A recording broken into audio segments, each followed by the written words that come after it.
relationship with the Justice League, it's on a need-to-know basis. And trust me, you need to know these heroes. Like father, like son, Jon Kent is the founder of the new Justice League, so we do have to give him his flowers here. When the Justice League we are used to seeing perishes, Jon recognizes the world needs a new team of protectors, so he gets straight to work creating a new Justice League. Jon Kent is Superman's son. He started as Superboy, moved up to Superman, but it was not an easy journey. He was kidnapped and thrown across universes and time, but he also learned a lot, enough to be a sound leader. He is invulnerable. He can absorb power from the sun to give himself a power boost. He flies, he has heat vision, he's very strong. He can make himself explode. It's called a solar flare. He expels a lot of energy pretty much. He has the X-ray vision, he's very fast, and there's even more he's capable of that hasn't even been discovered yet. But despite all that, one very specific thing, kryptonite can still have a seriously negative effect on the hero. We have to talk about Damian Wayne, also known as Robin, also known as Jon's best friend. They started out really rocky, like fighting all the time, interventions, you kinda know the vibe, but eventually grew to be good teammates and friends because they were forced to work together. It makes sense that Damian would be on Kent's new Justice League since they fought as a team so much. Damian is also just someone you want on your team. His resume goes crazy. If you look at the abilities section on his character wiki, it is like a master list of every human-based ability one could ever develop. To rattle off some of these skills we know Damian for: martial arts, disguise, investigation, archery, stealth, sword fighting, and clearly more. In addition to the ridiculously long list of skills, he has the Wand of Clarion, a magic wand that can only be used once. Super useful. One thing that I did find cute about Jon and Damian's friendship is Damian had a couple years on Jon when they were younger, and he would not let him forget it. Jon couldn't be on the Teen Titans with Damian at first because he wasn't a teen like Damian was. Jackson Hyde is Aqualad and an absolute icon. We love him. He's from Atlantis, if you couldn't guess from his name. That also means he can breathe underwater and do all the underwater stuff. Jackson is capable of hydrokinesis, which is the ability to control water mentally. He can actually make things. He made a functioning spear once. He can also blood bend, allegedly, or twist someone inside out, and I don't like that, but humans are like 55 to 60% water, so I guess it makes sense. It's a good thing he is a hero, basically. He is also able to make ice and also melt ice quickly, and I do have questions. Could he melt Mr. Freeze or Iceman? I know he's Marvel, but it's a fun question to ponder. He can be like a toaster in a bathtub, capable of electrokinesis or emitting bioelectric shocks from his body. When released all at once, it creates a big blast. Fun fact, he is really good in combat because he was trained by Robin. Every day I miss Justicia, the Justice League of Mexico. Justicia is Spanish for justice, so it's pretty on the nose with that one. The team first appeared in Suicide Squad, Most Wanted, El Diablo, and Amanda Waller 5 and 6. A few team members were in some Superman comics, and that's literally it. The team leader is El Dorado. He's Mexican Superman. He can fly, he's strong, he also teleports and does minor telepathy. There are 3 other members on the team: Akrata, a skilled martial artist, an acrobat capable of teleportation due to the Mayan artifact she wears. Then we have El Muerto, he's undead, which makes him hard to kill. And finally, we have Iman. He wears a suit of armor that gives him superior strength. Other than the name, there are direct connections between Justicia and the Justice League. El Muerto idolizes Superman, and Iman received a scholarship from Wayne Enterprises. Each individual hero has had a handful of appearances, but the whole team has 2. I think they are neat and should get more chances to show off together.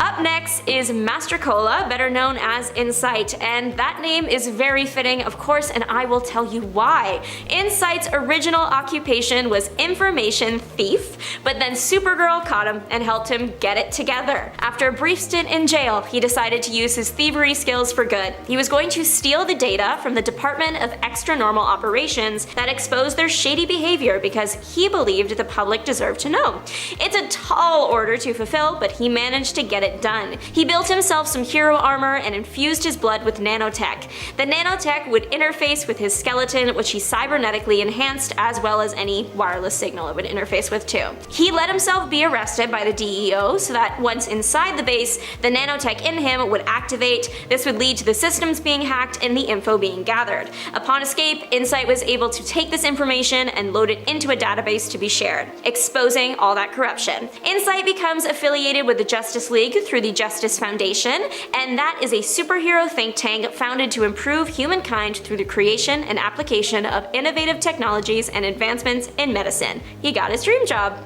Another DC character that I recently became obsessed with and want to steal their life is Eternal Knight. She was once one of King Arthur's Knights of the Round Table, and now in the present day was part of Justice League Dark. So she's immortal and she is really good at sword fighting. She was the 13th Knight, but instead of being allowed in battle, she was assigned to watch Excalibur in the water the Lady of the Lake probably existed in. She wanted to go to battle, but she had babysitting duty. She is released from babysitting by Merlin's betrayal, so she sets out to stop him. Along the way, she meets Batman and the two work together briefly. Eternal Knight has a really cool suit of armor made of 9th metal. She joins the Justice League Dark in 2021, helping them in their battle against Merlin. Up next is Justice League Odyssey. They sound cool because they are. JLO was created for the Ghost Sector to clean it up and maintain order there. After Dark Knight's Metal and Justice League No Justice were over, the Ghost Sector showed up and no one really knew what it was. And you know what that means, time to assemble a team to check it out, Justice League Odyssey. The team is made up of Azariel, Starfire, Cyborg, and Jessica Cruz's Green Lantern. Many fans of this series praise Cruz as a high point of the series, finding her story very compelling. Jessica doesn't actually start out with the team. She was already in the Ghost Sector, assigned there by the Green Lanterns to patrol the area.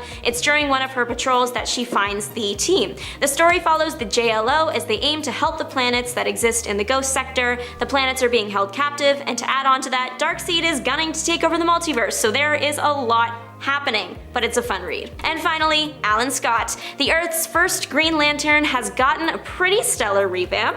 Alan Scott has been around since the 40s, but disappeared after the big thing, the big reset, but made his triumphant return in 2018. Scott's life took place in the 19 years. He joined the army in 1936. Scott was gay, and while in the army, he fell in love with a fellow engineer, Johnny Ladd. It was going really well until Johnny was seemingly eliminated by a burst of crimson energy from the ocean. He wasn't. It turns out Johnny was actually a Soviet agent whose mission was to get the Crimson Flame for Russia. I mean, he did get it and became the Red Lantern. Imagine having to fight your evil ex-boyfriend like this.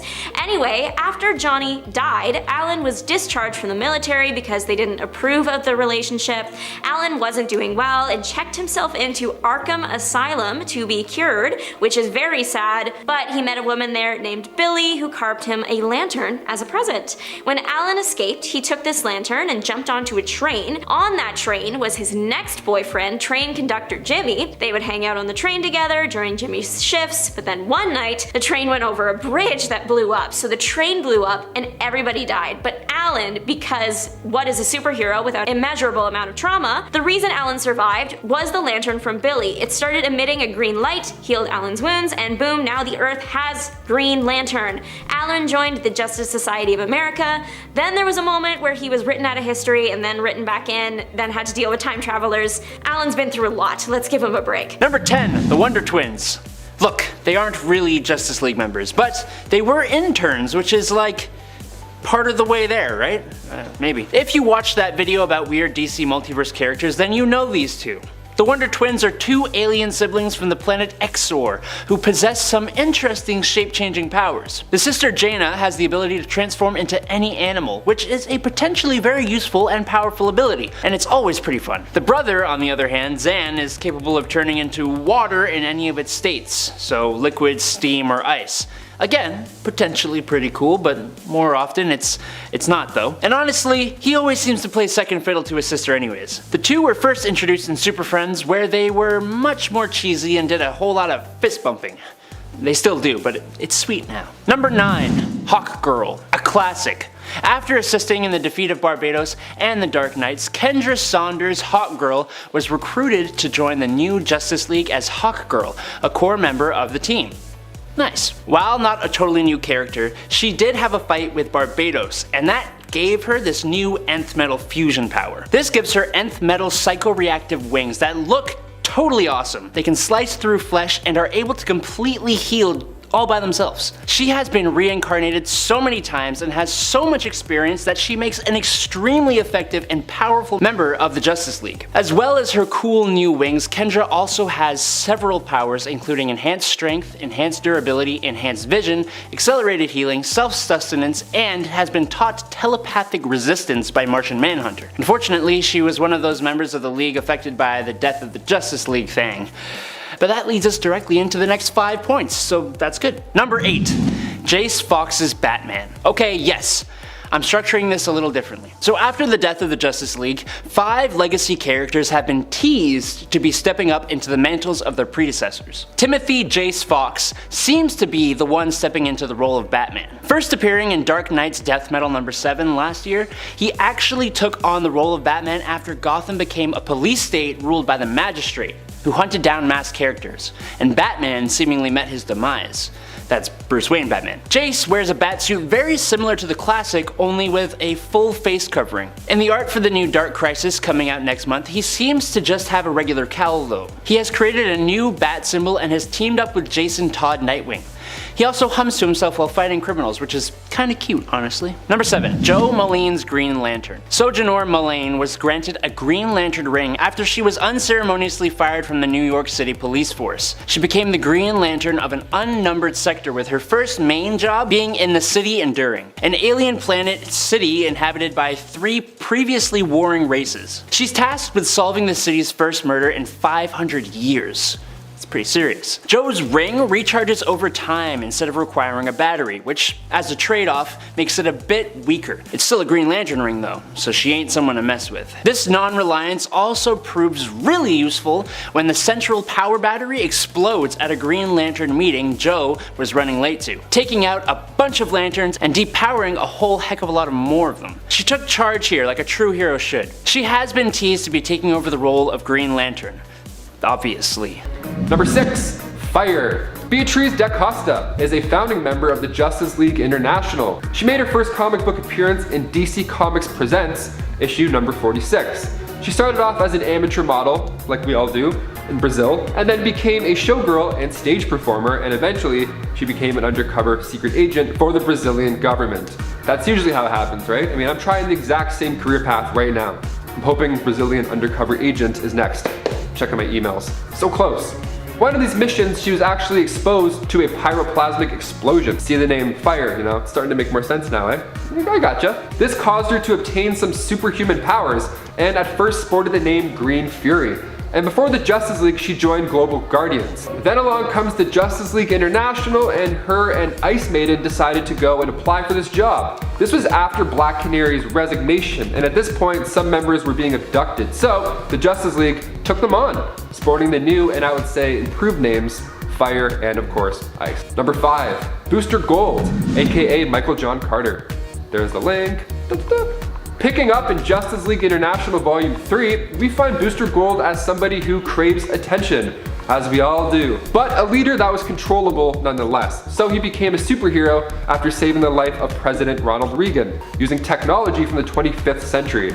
Yeah, that ought to do it. Of course, after doing something like that on your first mission, you would get a high from that fame. Like, you can't top that, come on. Naturally, he became quite wealthy, and that is until his manager stole like all of his money. You gotta ride solo, people. Keep your stuff in your mattress. Keep your cash in your mats. I don't know, weird. In the revamped Justice League International in the late 80s, Booster was a main member. He got close with the Blue Beetle, Ted Cord, and they did some pretty funny missions together. Booster's suit was destroyed while fighting Doomsday, so good guy Ted Cord comes in and builds him a new suit. What a good friend. I don't have friends like that. Then while battling Overmaster, he lost that suit, and this time he also lost his arm. In comes good guy Ted Cord again, this time a new cybernetic arm to go along with it. I want a cool suit. All my friends give me are excuses. Number 4, Simon Baz. He's a Lebanese American born in Dearborn, Michigan. After seeing the attacks of the World Trade Center on the news when he was just 10 years old, he and his family faced ostracism because they were Muslim. His sister was even getting bullied and physically attacked, so Simon would have to intervene. Now, as the years went on, he got an engineering degree and shortly after that, a job at an automotive plant. After the financial crisis hit, he was let go and had to resort to stealing cars and then reselling the parts just to make ends meet. He was also a great street racer and even made some dough that way as well on the side. Accidentally stealing a truck filled with explosives, Simon ends up getting arrested and they suspect him as a terrorist, sending him over to Guantanamo Bay. Ignoring his pleas of innocence, Simon was nearly tortured. It was then a Green Lantern ring popped into the room to save the day, removing him from the facility. And what makes Simon stand out besides his strong origin story is that he has emerald sight. That's right, Simon Baz can see glimpses of the future. He also used to carry a gun with him even while wielding the Green Lantern ring. Why? Because he didn't trust a whole lot of people, obviously, and he wanted a backup in case the ring failed him, which it did a couple of times. We can find more of this reserve member of the Justice League in Justice League of America, Volume 3, Issue 5. Number 3, Captain Atom. Nathaniel Atom making his first appearance in Captain Atom Volume 2, Issue 1. Nathaniel Atom was an Air Force officer in the United States during Vietnam, and after being framed for a crime he did not commit, he was sentenced to death under the watch of Wade Eiling. Now, of course, he didn't want to be executed, so instead he was asked to be part of an experiment that had little chance of survival. I would take that risk. I'm a gambling man myself.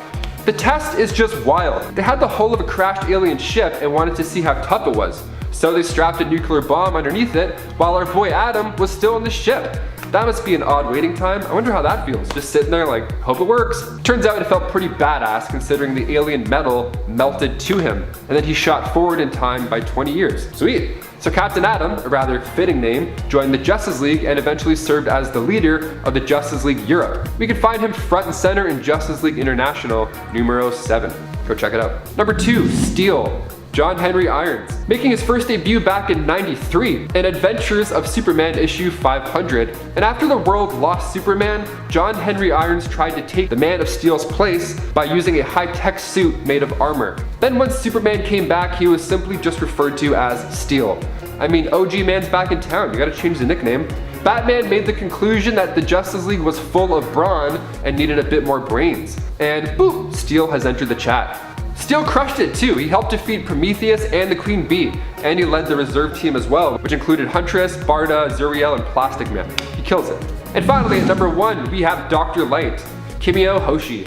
Making her first appearance in Crisis on Infinite Earths, issue 4, Kimio Hoshi was a supervising astronomer working in an observatory in Japan. She helped her co-workers as they were following a mysterious phenomenon, and they were watching its path. They were actually so afraid of this thing that she had to make them leave just so she could focus and study this thing in peace. The Monitor felt threatened from the Anti-Monitor absorbing parallel Earths, of course. So he created a champion. You see where I'm going already. So he sent a beam of energy from the Vega Star down to Earth, where it met Kimio. Now she obtained the powers of photonics, and the cool name came along with it as well. She was a member of the Justice League a few times, even the Justice League Europe. And following Infinite Crisis, after her powers were returned, Oracle invited Kimio to join the Birds of Prey. But after she didn't make the cut on their first mission, she found her more suitable location with the Justice League instead. And at 10, Atomica. After Earth 3 was destroyed by a mysterious force, Atomica is able to escape to Earth Prime. Atomica intended to join the Justice League, and got into their ranks by defusing a bomb planted by the Atlanteans in their war against the surface world. Atomica was recruited into the Justice League as the Atom, but she actually had a secret agenda. She was preparing to rescue the crime syndicate. She used her hacking skills to detect the presence of a virus contained inside the body of Victor Stone, and planned on using it in her mission. When the Justice League and Justice League Dark fought in Kahndaq over Pandora's box, Atomica revealed her true motives and used the virus she discovered to shift Victor's cyborg parts away from him and make them form the grid. Pandora's box was then opened and revealed to be a portal that the crime syndicate was able to use to come to Earth Prime. Then they invaded the Earth, and everyone was trapped in the Firestorm Matrix, so yeah. And at 9, Element Woman. Emily Sung can transmute her body into different compounds, gaining her powers under unknown circumstances. And when the League was said to be defeated during the war between America and Atlantis, Cyborg recruited a group of metahumans who would be useful. Element Woman was one of them. During the meeting that came after, the Big Seven agreed that there was nobody else like Element Woman and that she was going to be very useful, so they recruited her along with Atomica and Firestorm. When the crime syndicate invaded Earth Prime, she was trapped inside the Firestorm Matrix along with the other heroes. When she was released along with everyone else, her powers had interacted in a weird way with firestorms, and she was teleported a random distance away. The ordeal left her scarred, and it didn't help when the members of the League didn't come looking for her. And at 8, Mira. Mira joined as a temporary replacement for Aquaman. The Crown of Thorns, a massive magical barrier, had been placed around Atlantis, trapping Aquaman. And after a battle with the League about breaking it down, Batman had offered that she join. During her time with the League, she had several adventures on the surface world. She was in the battle with Shirak and faced the time-displaced descendants of the League. This caused her to meet with a possible daughter from the future named Serenity. She joined in Justice League Volume 3 number 24 and still remains active to this day. She has helped the League several times since then, and the League has helped her in return. Typically not all at once, just a couple of members, like when she called on Superman and Wonder Woman to help hold the villain known as Eel hostage because she was sick and couldn't do it with her powers. And at 7, Simon Baz. Simon Baz was strapped for cash, so after giving up street racing he started stealing cars. Eventually he stole a car filled with explosives and ended up getting arrested and presumed to be an enemy of the state. He was deported to Guantanamo Bay where he was nearly tortured despite his plea of innocence. That's the moment a Green Lantern ring burst into the room, deeming him worthy and removing him from the facility. After disappearing, the League found him and he restated his innocence, even allowing Wonder Woman to golden lasso him. But the ring he had used to belong to Sinestro and Hal Jordan, so it reacted violently to the contact and he fled in fear. He joined the League in Justice League of America Volume 3 number 5 as a reserve member to be called upon when the time is needed, and he is the partner in Anti-Crime to Number 6. Jackson Hyde's Aquaman. Jackson Hyde is actually the son of one of Aquaman's main villains, Black Manta, but luckily he fights for justice, hence being part of this video. As Aqualad, with his hydrokinesis and Atlantean powers, he has been a part of the Teen Titans, Young Justice, and has fought alongside Aquaman against his own father, and has even temporarily stepped into the mantle of Aquaman in one of his major story arcs. He has proven himself capable, if not a little undisciplined, and he, alongside Joe Mullane, Jace Fox, Yara Flor, and Jon Kent, was part of the alternate Justice League in Future State, so we know he has the means to take over the role. Just like the last two, he is poised to take over the position of Aquaman, allegedly, in the upcoming Justice League. Number 5. Yara Flor's Wonder Woman. Ayla was an Amazonian who left Themyscira and settled in Brazil, where she fell in love with a Brazilian river deity. You know, like you do. The child these two would create became the Amazonian Brazilian demigod Yara Flor. Living in an Amazonian village, they were attacked by agents of the Greek gods, and Ayla lost her life. But Yara was taken to Idaho by a woman named Renata, who became her adopted mother. After her return to Brazil, she gets magical golden boleadoras, meets a human she hits it off with, is stabbed with an arrow by Eros, who she falls in love with, and is taken to Mount Olympus, where she is trained, given gifts, and gets a Pegasus named Jerry.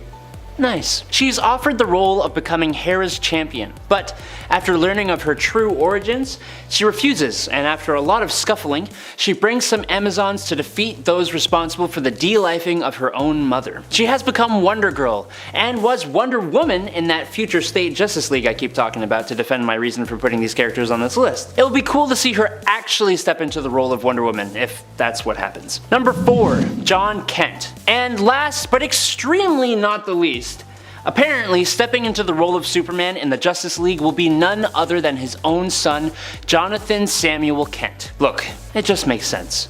Jon obviously was a member of the League's reserves before this point, but taking over the role of his father would be a big step up if it is ultimately what comes to pass. The son of Clark and Lois Lane, Jonathan began fighting crime at the age of 10. Jon possesses all the same powers as his father, plus a solar radiation explosion thing that isn't really under his control. According to Batman, he actually has the potential to surpass his father's power levels thanks to his half-human physiology, which kind of makes no sense to me, but whatever. Jonathan actually became Superman when his father left Earth to go to War World, so he has had a bit of experience, which will hopefully help him if he does become the new Superman of the Justice League next month. And that covers every one of the characters teased to take over the respective roles in the League. A few of these characters are part of the future Justice League, so it remains to be seen what role exactly these few will play, and I may have doomed myself to be roasted in the comments, so there's that. Number 3. Hippolyta, or Hippolyta, or however you want to say it. Queen of Themyscira, she takes over the role of Wonder Woman in the Justice League in the Infinite Frontiers storyline. Now,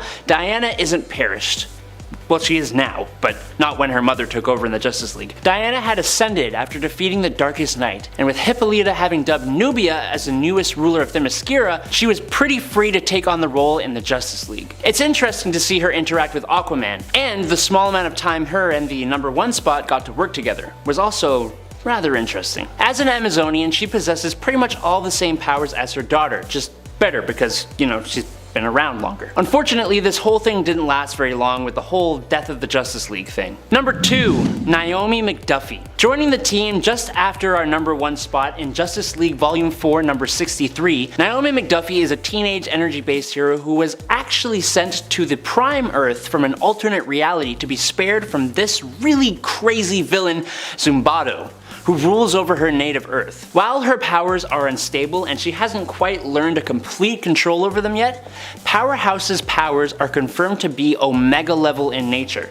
so that's enough to put her pretty high on this list. She basically transforms into a golden armored superpowered form, which gives her a kind of energy projection that she uses to enhance her punches, making them very super indeed, and she also uses them to fire energy blasts. Interestingly, Naomi can also augment magical powers, kind of opposite to how Superman is weakened by them. In her super form, she can fly and obviously has super strength and durability. Number 1. Black Adam? What? That's right. Joining the Justice League in Volume 4 number 60 of the team's self-titled comic, thanks to an invite from Superman, it's my second favorite Adam other than myself. Teth Adam was an unwilling laborer back in ancient Egypt who received power from the wizard Shazam, just like that other guy in red with a lightning bolt. What was his name again? I forget. Black Adam actually loses his life, and after his resurrection was no longer powered by the wizard. Instead, he gained his power from 6 Egyptian deities: Shu, Horus, Amun, Sehuti, Aten, and Mehen. Funny how they happen to still spell it Shazam though, huh? And he still shouts Shazam to activate his powers too. Naturally. He also makes for quite a great leader, being the ruler of the African nation of Kondak. However, he hasn't traditionally been a great team player, and, well, the whole supervillain anti-hero thing doesn't really help his case either. I'm just interested to see where this goes, to be perfectly honest. The Wonder Twins weren't exactly members of the Justice League, but they were interns. And honestly, I think the whole concept of them acting as interns at the Hall of Justice is so cute that I figured I would include them here. I also just really like the Wonder Twins, and I don't think they get mentioned enough, so I was happy when I thought of them as potential picks for this list. The Wonder Twins have the power to shapeshift. Together they are Zan and Jaina. Jaina has the power to shapeshift into any animal, whereas Zan has the power to shapeshift into water. They have to be together though to activate their powers. If you had powers that were tied to another person or another being, who would you choose to have them tied to? I personally think my partner would be a good pick because I'm like always around him, but also having them tied to a pet could be honestly pretty nifty. Also, then you'd get to have a superpowered pet. How cool would that be? As I said earlier, I'm wondering who you usually think of when you think of the Justice League. You're probably thinking of some of the most iconic superheroes to have ever existed, right? I know I usually think of the big 3, the holy trinity of heroes, if you will. Superman, Batman, and of course, Wonder Woman. But this character is super powerful in the sense that she actually managed to beat all 3 of these heroes at the same time. Yeah, that's a thing that happened. And yet, despite being a villain initially in the comics, who was known for being the partner of Batman's greatest foe, the Joker, she ended up recruited to the team anyway. Although, to be fair to Harley Quinn, she's definitely been on a long and ever-evolving path of redemption for many years now at this point in the comics. And I'd say at the very least she is more of an anti-hero in the comics right now, or perhaps even a full-on hero, dare I say. Harley was initially recruited to join the Justice League team after the main roster was believed to have died. Even Harley acknowledged that she might not be the best fit for the heroic team dynamic though. When it comes to the Justice League, most people wouldn't think that trained assassins would fit in well with this team either. After all, isn't that a profession usually, more reserved for, villains? However, when it comes to trained assassin Damian Wayne, it's not too surprising to consider as he's also the son of one of the most well-known Justice League members and leaders, Batman, and Batman's current sidekick, Robin, in the comics. More recently, Damian was recruited to join a new team roster by his best friend, Jon Kent, the son of Superman. Ted Kord is someone more commonly associated with the Justice League, but some might be surprised and hopefully delighted to learn that Jaime Reyes, the new Blue Beetle, has also joined up with the team more recently. Jaime didn't make his first appearance until Infinite Crisis issue number 3 back in 2006. Unlike Ted, his suit was not something he made himself, but instead was basically an alien weapon that he bonded with through symbiosis, known as the Blue Beetle Scarab. Honestly, I would love to see more of Jaime on the Justice League. I feel like Jaime's such an underutilized character in the comics. He's so cool. Ted and Jaime are both cool Blue Beetles. I just love them both. Dr. Light isn't the newest of those mentioned in this video to join the League, but she is still a relatively, I would say, new character and member who has some pretty impressive powers. In the comics there are actually two Dr. Lights. Now one is Arthur Light, who is a super retro, super old character. He's like from way back in the 60s I believe, more known for his time as a villain, and the other is Dr. Light Kimiyohoshi, a scientist who ends up becoming a reluctant hero and also ends up kind of married to the original Dr. Light, Arthur Light. It's a thing that happened. Kimiyo's powers allow her to control light, allowing her to absorb it, project it, manipulate it, use it to create constructs, and transform into it, allowing her to phase, which I think is one of the most OP powers of all time, to be honest with you. While Dr. Light was a member of the Justice League in the previous New Earth continuity, yes, I know that, her Prime Earth continuity version wouldn't join up with the team until a little bit more recently in the comics, and she's always been a character who just kind of feels like she's on the fringes when it comes to her involvement in the Justice League, so every time she like joins back up with them, I'm like, oh yeah, Dr. Light, and I feel like she just is not around as much, so yeah. Case in point, when she was recently invited back on the team by Jon Kent, only for his proposed team roster to basically be turned down. In the Prime Earth continuity, mention of her being a member of the Justice League happened as earliest as Blackest Night, I believe, if not before then, but yeah, so still pretty recently I'd say, still modern. Although yeah, I know there's gonna be people that are gonna say, but New Earth, it was the 90s and the 80s, and you're correct, but it's technically a different version. I never know what to do when I come across these like continuity divides. I'm like, there's New Earth and there's Prime Earth. They're kind of the same, but they're also different.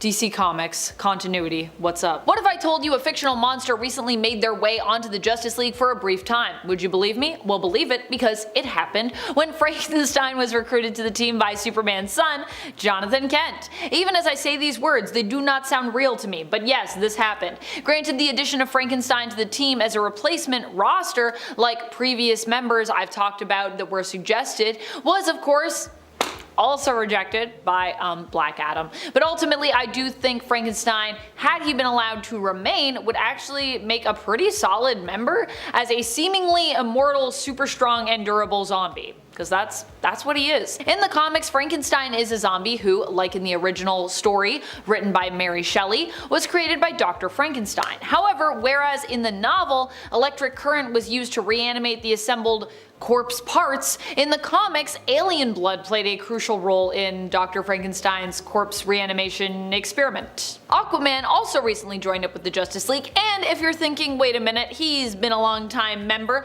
and is not really new, Amanda, we are likely not thinking of the same Aquaman here. Allow me to expand. For the purpose of this video, I'm talking about Aquaman Jackson Hyde. Yes, Hyde as in David Hyde. This Aquaman is the son of Arthur Curry's sworn enemy, Black Manta. In fact, Jackson for a time was known as Aquaman's second in command, his protege or his sidekick, Aqualad. He used this name while operating as a member of the Teen Titans, but would eventually outgrow it and of course come to be known by the mantle of Aquaman. He is half Atlantean through his mom's side, as she was a Zebellian, a splinter group of Atlanteans from the Kingdom of Zebel who rebelled against the Kingdom of Atlantis. Also, I love that Zebel and Rebel, just, you know what I mean? That parallel, something about that I really like. Jackson was temporarily recruited by Jonathan Kent to join up with the Justice League to replace the main roster after they seemingly perished during Dark Crisis in the Death of the Justice League story. Of course, don't worry, they were fine, but now the Justice League is taking some time off, so kind of just in this weird like limbo period with them. But hey, we got the Titans. Current premier superhero team. I love it. And at number 6, Jessica Cruz. After stumbling upon mobsters hiding a body and the murder of her friends, Jessica Cruz developed a debilitating anxiety and locked herself in a room for 4 years. During the crime syndicate's invasion, she was chosen by the Ring of Volthoom, after its owner Harold Jordan of Earth 3 was killed by Sinestro. The ring forced itself upon Jessica and took over her body and mind. Under the influence of the ring, she attacked her hometown and fought the Justice League and Doom Patrol. After Batman intervened, she was able to gain control of herself and overcome the influence of the ring. He told her that he was a victim as well, and that finding strength can overcome any fear. The Flash then called in Hal Jordan to teach Jessica how to stay in control of her ring, and under his tutelage she mastered the foreign ring. When Darkseid's daughter summoned Black Racer to kill the Flash, Jessica sacrificed herself to stop him, but in fact the entity inside the ring was the one who perished, crumbling the ring, but allowing her to become worthy of getting a new one, becoming a Green Lantern. and being assigned to work alongside Simon Baz by Hal Jordan. She joined in Justice League Volume 2 number 35 as Power Ring, then became a Green Lantern in issue number 50. Halfway through at number 5, Lobo. In DC Rebirth, Lobo was one of the villains set free by Maxwell Lord, returning him to his pre-New 52 persona. He was a part of the first Suicide Squad, but Batman eventually implants a bomb in Lobo's head and detonates it, knowing it will regenerate. When Lobo discovers that Batman did it to set him free of Max's control, he accepts Batman's offer to join a new incarnation of the Justice League to repay him. This causes him to be a founding member of the Second Justice League of America, along with Black Canary, Ray, and others. Lobo possesses strength comparable to that of Superman, but this varies from writer to writer. Sometimes he's even shown as just slightly stronger than a human.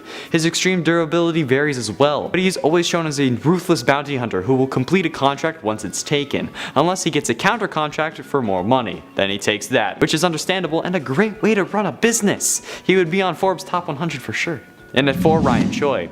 Ryan Choi is the teaching assistant to Ray Palmer, aka the Atom. Ryan ended up becoming a friend to Ray, where he would talk about his superhero escapades, and working alongside him had Ryan become just as proficient with the tech as Ray himself. When Ray became trapped in a remote location, he sends a message to Ryan asking him to lead the search for him. And when returning to the lab, Ryan runs into Batman and Lobo, who wanted to recruit Ray for the Second Justice League of America. When Ryan says that Ray is missing, Batman leaves. But Lobo is so impressed with the equations that Ryan had written on the board that Batman recruits Ryan instead. After being recruited, Ryan travels to Oregon where he assists in the recruitment of the Ray, being another early member to join the Justice League of America too. Ryan is also considered a founding member. Ryan Choi was also introduced in the CW crossover for Crisis on Infinite Earths, and now it's been announced that Brandon Routh, the current CW Atom actor, is leaving the show but not by choice, so perhaps they're making way for another Atom since Brandon does play Ray and Ryan Choi is now here.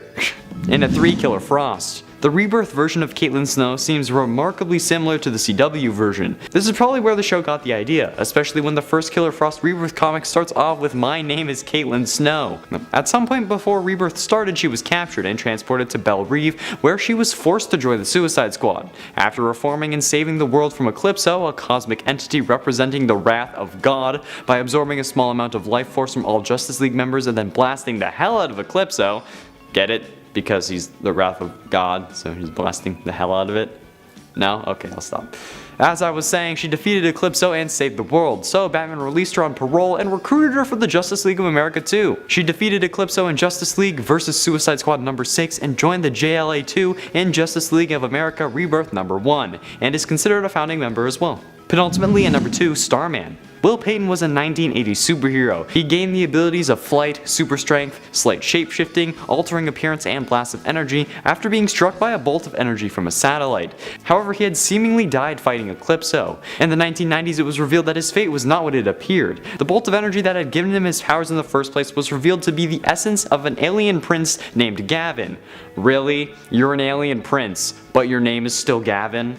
I don't care if it's spelled with a Y, come on. Who also went by the moniker Starman. A present-day version of Lex Luthor was pursuing him for his power's secrets, so he traveled back in time and captured Payton, bringing him back to the present and experimenting and torturing him. He gained crucial information that he then wiped from Will's memory. However, Will somehow managed to escape and found his way to that era's Justice League, joining them in Justice League Volume 4, number 14. Finally, in at number 1, Detective Chimp. The Justice League Dark Team was a first-wave title for the New 52. The team was supposed to be something emotionally darker, according to the creator Peter Milligan, who compared the characters to detectives who struggle to cope with the things they see and have to do. The story started off with the Enchantress's defeat of the Justice League, proving the necessity for a more supernatural team to assist in these kind of events. The team originally contained 17 members, but in DC Rebirth, the team was shortened to 7, including Man-Bat, Dr. Fate, Zatanna, Swamp Thing, John Constantine, Wonder Woman, the leader of the team, and Detective Chimp. I love that a monkey was able to become a Justice League member.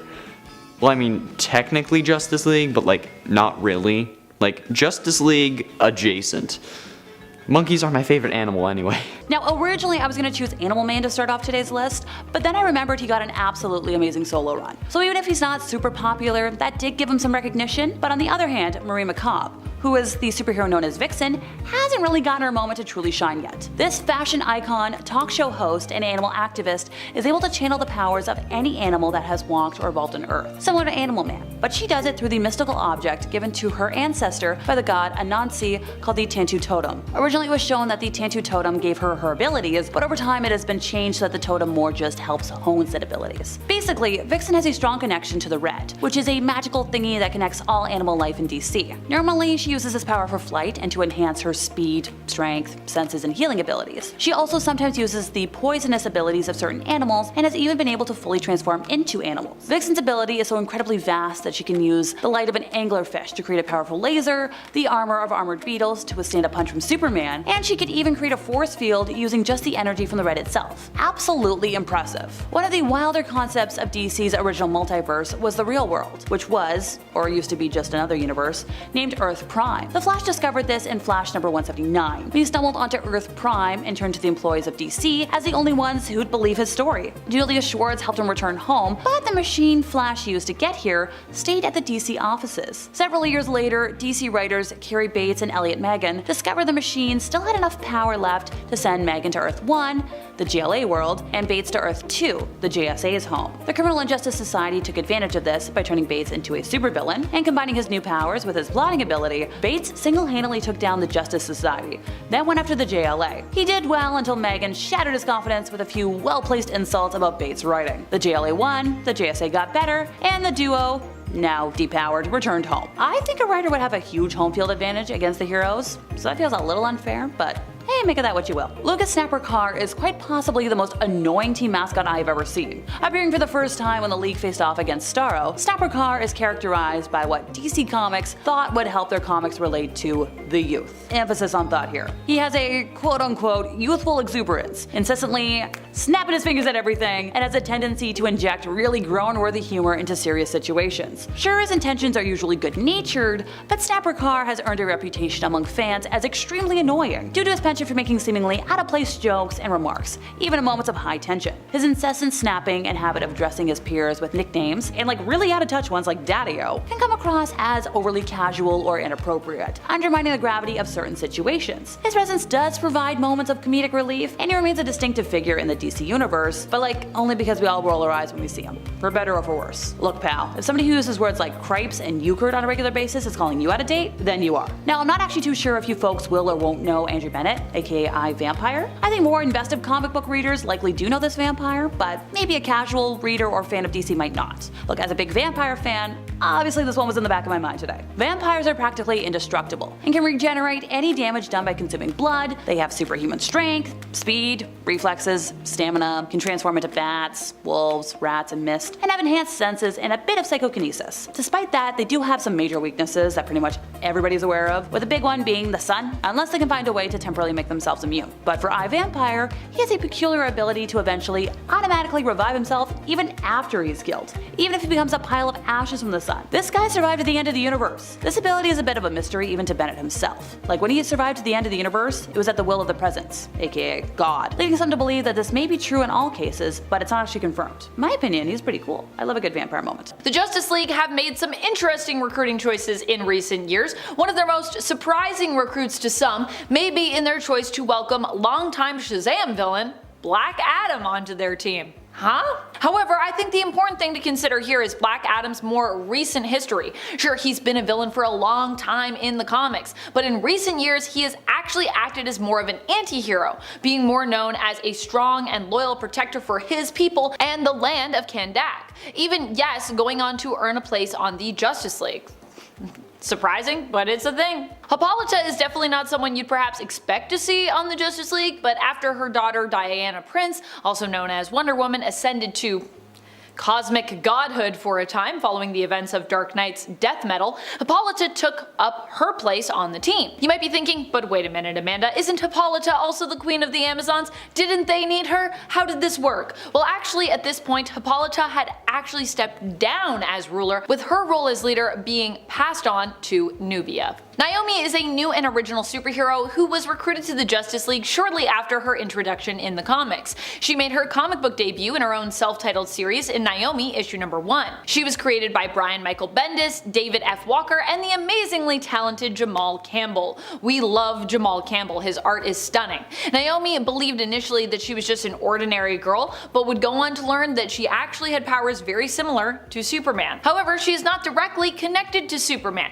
She is not a Kryptonian, but instead is a young woman, not just from another world, but from basically another reality entirely. On her Earth, there was a battle between a small group who discovered they had powers after being exposed to radiation, which had kind of leaked into the Earth's atmosphere as a result of an environmental collapse. Naomi is the sole daughter of those who developed powers. It seemed initially as though they were all unable to procreate until her mom gave birth to her. Jealous, superpowered Zambado attempts to snuff out Naomi's life, but she is sent away just in time to safety through a portal, ending up of course on Prime Earth. When her powers manifested, she ended up seeking aid and mentorship from Superman after escaping Zambado, who had attempted to once again recapture her years after her escape. We are starting off with the new Wondergirl. I am obsessed with Yara Flor. I think she is so cool. She is listed as an Amazon of the Amazon. I want to be her.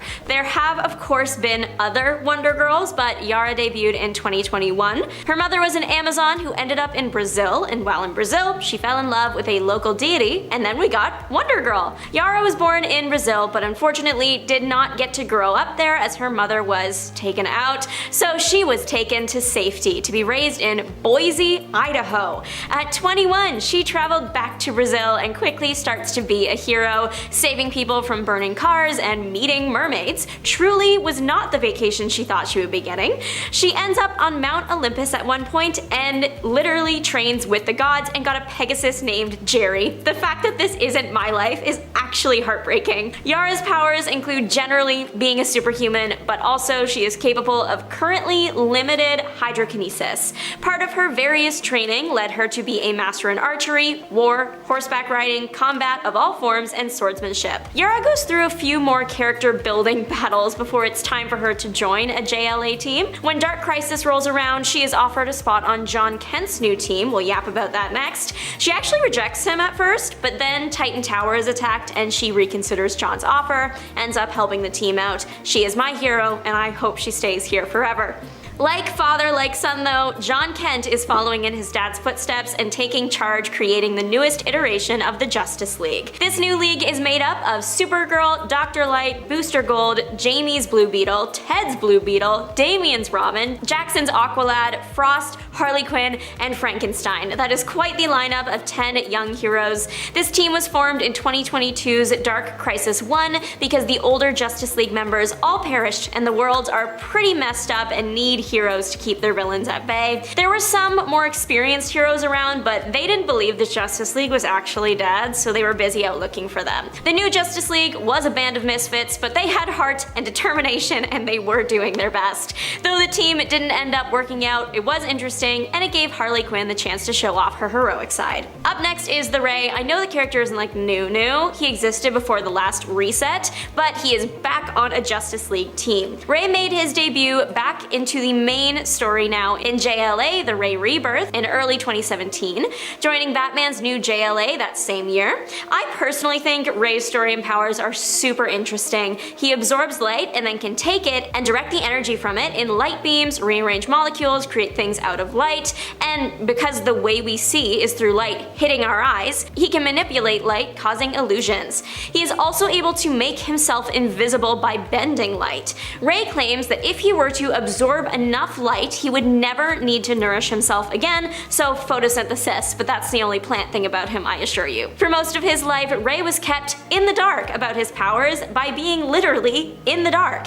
His mom told him he was allergic to any light, fatally allergic, and that was enough for him. He never saw the light of day. They went to extreme measures for this. Ray got no birthday candles, he could only watch TV with the screen on low light and only for an hour at a time. Eventually, Ray got tired of this when he grew up and can't imagine why. He eventually snuck out and within hours was literally glowing and then turned invisible. He was invisible for 4 years until he helped save someone and made himself just like a beacon of light of a person, and then he was a superhero. Another relatively new Justice League team is Justice League Queer. It's an informal team technically, but I think they're cool, so I had to include them. The team is led by Sorcerer Extrano. He formed the hero team because he wanted to make sure other heroes who identified in the LGBTQ+ community knew they weren't alone. Extrano was the first DC hero to come out if we are looking at it using like our time. There are about 15 heroes on this team. Some highlights include Ray, who we talked about, Aqualad, Crush, and Batwoman. The team was first brought together during a pride parade. A villain showed up and literally made it rain on their parade. The rain was enchanted, so it was causing problems and not just like rain, because I can assure you regular rain would have meant nothing to an LGBTQ community parade. All it would have caused is for someone to start playing Rain on Me by Lady Gaga in a party. The comic itself, it's funny, plain and simple, I laughed. Extrano refers to the team as his JLQ kickline at one point. No notes, loved it, happy belated Pride Month team. Naomi McDuffie has crash landed into the DC universe. Literally, she is a teenage superhero disaster in a good way. Naomi is not from Earth. She is from some other undetermined alternate Earth. She ends up on the main Earth though. Naomi's Earth was subject to too much pollution and the ozone layer collapsed. When that happened, radiation started appearing. It was harmless to almost everyone except 29 specific people. They all got superpowers. Some of the 29 were bad people, some were good. They end up fighting each other. Naomi was not one of these heroes, but her mom was. When Naomi was born, the evilest of the 29 wanted her out of the picture, so to save her, she was sent to Earth and adopted by the McDuffies. Growing up, she thought she was normal, well, as normal as a teen with transformation energy powers can be. In addition to energy manipulation, she can also fly, create portals, is physically enhanced, and heals very quickly. She needs to be able to heal quickly considering she fights barefoot, which is such a choice, but go off. After fighting with the villain of her world and losing, she goes to look for help. Crashing into a hot dog stand outside the Daily Planet, Superman is more than willing to assist. He calls him Batman because Batman has experience with troubled teens.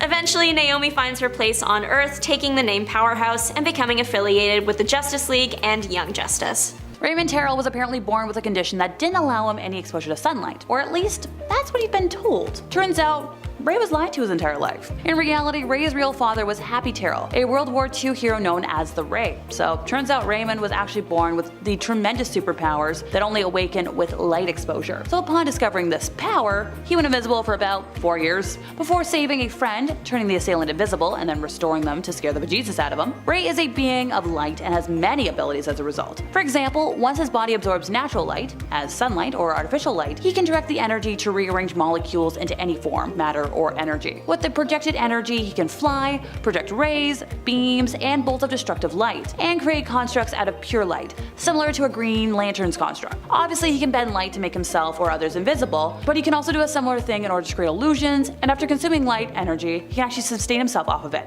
not needing to eat or drink, which is pretty neat for survival purposes. Alright, I'm about to talk about a character who has a lot to do with Aztec mythology, so odds are I will 110% mess up some pronunciations here. Forgive me, folks. Uno, the man who would become Aztec, was trained from birth by the mysterious Q Society, a secret organization dedicated to providing a champion for Quetzalcoatl. His mission is to prepare for the eventual second coming of the dark god Tezcatlipoca. To help with that, Aztec's power comes from the Mask of Warriors, which has been handed down from warrior to warrior over the generations, with their consciousness becoming one with the mask, meaning Aztec can call upon the experience of his predecessors in any situation. Pretty neat. The helmet bestows its wearer with a variety of abilities, including enhanced audio and visual systems like X-ray and infrared vision.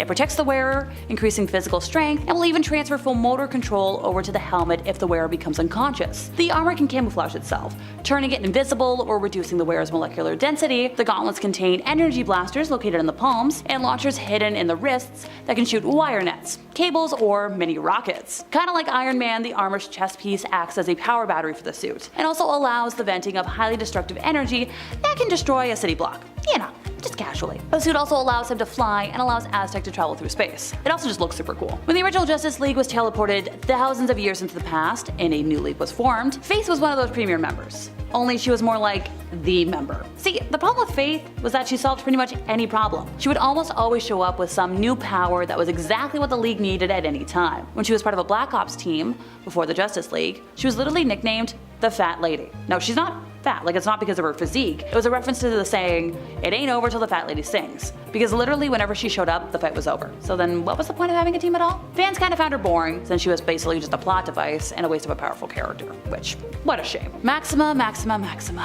You had the potential. You see, Maxima had a power set that put her on par with the likes of Superman. She was also an alien from the planet Almerac. But the problem with Maxima doesn't come from her powers, nothing like that. And no, the problem with Maxima is that her planet's population is dwindling, and her #1 goal is finding a man to do the repopulating with. Originally she was like, Superman, that's my perfect mate. So she goes after him, only to be turned down, leading her to join a Superman revenge-based team, and then join the Justice League to try and seduce him. To the shock and surprise of nobody, it didn't work. So then she turned her sights to Captain Atom, and then Amazing Man, and then she bit the dust thanks to Brainiac. She could have been someone, she could have been a contender, but the poor thing was more concerned with finding the perfect mate. Everybody loves a comeback story. When Mystique, a Korean-American woman named Song Barclay, first came onto the scene, she was a pretty low-tiered villain. She wore the armor of her late father, which gave her a masculine-looking physique while in the suit, and she had energy-projecting abilities. Eventually, Martian Manhunter recruited Mystique for his Justice League task force, which, you know, how can you say no to that? Oh, you know, maybe if you suffer from claustrophobia. And for this gal, that's when things get a little problematic.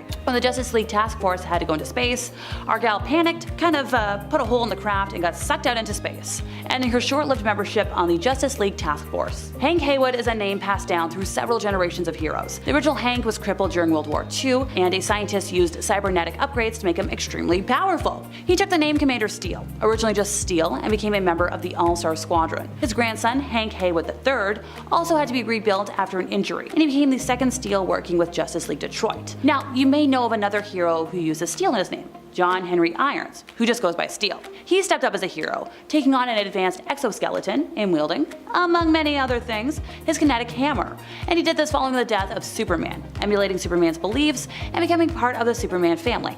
Essentially. Basically, I think because Steel was such a popular character and so damn iconic, Commander Steel just kind of fell off despite being part of the Justice League for many years. Kinda sad, but Steel is awesome, so you know, you win some, you lose. Kicking off the list at number 10, we have Element Woman. Making her debut in Flashpoint Volume 2, Issue 1, she was actually recruited by Cyborg to help prevent an upcoming war between Wonder Woman, Amazon's crew, versus the Aquaman and Atlantean's crew that was destroying Europe. So she tries to help out, but Shade, the changing man, uses his M-Vest to reveal that Element Woman, Emily Sung, was insane. Awesome, okay, cool, way to expose our girl. So Cyborg recruited Emily and other metahumans, and the Justice League figured Element Woman was too powerful to not include in the fun. Come on, you gotta get her in there. Alongside Firestorm and Atom. Like Metamorpho's power, Element Woman could transform into any of the elements found in the human body, and then craft them how she pleases. She uses the metal to change her hair colors, which I wish I could use. Although my hair is already going white. That's great. And before we continue on, guys, if you could go ahead and toss us a thumbs up on this video, because it does help us out quite a bit at the studio. Thank you so very much. You guys rock. Now back to some other Justice League members. Number 9, Mara. Making her first appearance in Aquaman issue 11, Mara has taken the place of Aquaman temporarily. See, Mara was on her way to break through the Crown of Thorns, the invisible magic barrier that had surrounded Atlantis. But before this though, she had thought that Aquaman had died by Atlantean soldiers. She even mourned him at the Curry Lighthouse. So she started attacking the Crown of Thorns. She was pissed, makes sense, and while doing so, she actually created these massive tidal waves. So the Justice League came in, and after the battle, she started to calm down. She realized she was putting like a lot of civilians at risk with these tidal waves. Like one time I had a temper tantrum at the zoo when I was like 3. Straight up just hucked my ice cream cone and it went right over some guy's sneakers. Poor dude. I'll never forget my actions. Horrible, horrible actions. Batman didn't approach me and ask me to be on the Justice League afterwards, but Mara, she was lucky enough to get that, so. She then served as the temporary replacement for Aquaman. Not a bad gig. Number 8, Martian Manhunter. Your kind will fail, your kind will always fail. Those are some of the last words spoken by Martian Manhunter in Final Crisis 1 after he gets trapped in a prison. See, he had originally went there to be undercover as John Jones and regularly would report back to Batman, right? That's a pretty good crew. Then the villains broke free and he was left behind. Not good. So Human Flame had given the villain Libra instructions to kill Martian Manhunter. So Libra went and stabbed Martian Manhunter with a staff in front of the entire secret society of supervillains, and upon his death, he returned back to his Martian form. And in his final moments, he still managed to do his job and send a message back to the Justice League. That's a devoted member right there. And they held his funeral on his home planet Mars with Superman giving the eulogy. So when I die, hopefully Superman will do mine. No, it's probably gonna be someone boring. Sorry, my family's boring. You can find his Justice League time between Justice League Volume 2 and issues 6 and 7. Pretty sweet, check it out. Number 7, Supergirl, Kara Zor-El. Much like how Krypto was sent to Earth, Superman's older cousin, Kara Zor-El, was also sent to Earth. She was sent from the dying planet Krypton to protect Clark Kent. Well, rather Kal-El, but of course, as fate would have it, she was knocked off course by the explosion of her home planet. What a bummer. So she ended up in the Phantom Zone, of course. Now in the Phantom Zone, you can stay there for decades and not age at all. Your skin would look fantastic. That's actually what Kara did. So after her pod finally escaped, she landed on Earth and soon joined the Danvers family. Now of course, if you want to see her in action, you can catch the hit show Supergirl. Only 3 different actors have played her, the most recent and current run being portrayed by Melissa Benoist. So if you start binging it now, you can actually probably catch up for when the 6th and final season airs sometime next year when the world starts to be cool again. But if you want to start reading her from her comic book origins, you can find her first debut in Action Comics issue 252. And also, of course, the Justice League United issue 2. That's when things start cooking. The new team had 2 Blue Beetles, Blue Beetle squared, but we will start with Jaime Reyes. Reyes is a young, energetic hero who was minding his business, trying to get through school, but then one day, him and his friends found a scarab floating in the river, so of course they investigate, and the thing attaches itself to Reyes. Now, he is the host for this scarab. Throughout his hero lifetime, he has joined the Justice League International and of course Jon's new Justice League. The scarab gives the kid the majority of his powers in the form of a super suit, of course, the Blue Beetle armor. The armor can change shape, used mainly to create weapons, wings, and to look cool. He can also manipulate energies in the suit, making energy shields or energy pulses that cause serious damage to anything in close vicinity to the hero. So that is one of the Blue Beetles. The other Blue Beetle, that is Theodore Cord. He's a bit low on self-esteem, but he's got the spirit. He's also the benefactor to Reyes Blue Beetles, so they are connected in more than just the name. He is very intelligent and a skilled inventor, and also the heir to a company, so he is in a place to be a benefactor. Theodore developed a super suit but wasn't superheroing. He was holding back because heroes without a set name or a clear look would sometimes just be assigned silly names, and his confidence was already very low. I don't know if he would survive that, but as fate would have it, an interaction with his neighbor, the Golden Age Blue Beetle, would have him taking up that mantle in no time. Theodore would end up joining Justice League International and Kent's new Justice League. A hero we will talk about next, Booster Gold, is Theodore's best friend. They started out as not friends at all, but they are at friendship bracelet level now. There was once a time when Theodore was offered a spot on the Justice League proper, and he gave it up because Booster Gold wasn't invited. That's a friend for life right there, and I hope nothing bad ever happens to them. Booster Gold, let's get into the time-traveling 25th century, maybe 31st century disaster. Michael Carter is not really a disaster anymore, but the start of his hero's journey certainly was. He was a college football player in the 25th century, and he was really good, but his mom was sick. To cover her medical bills, he would gamble on his games, and that didn't go over well as Michael was found out and banned from football. He became a night janitor at a museum and then robbed said museum,